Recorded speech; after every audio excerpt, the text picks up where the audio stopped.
guys, magluluto tayo ngayon ng sweet and sour chicken. So maglagay tayo ng pampalinamnam, garlic powder, ground black pepper, then chili powder, konting salt. Mix tayo guys. Ayan, okay na. Then maglalagay na tayo ng cornstarch. 2 kutsara. Gamitin ko ng kamay ko guys. Okay na guys. Time to fry. It's time to fry guys. Ayan guys.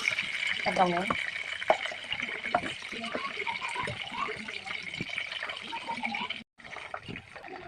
Gagawa na tayo ng sauce guys. Gawin na natin ang bawang.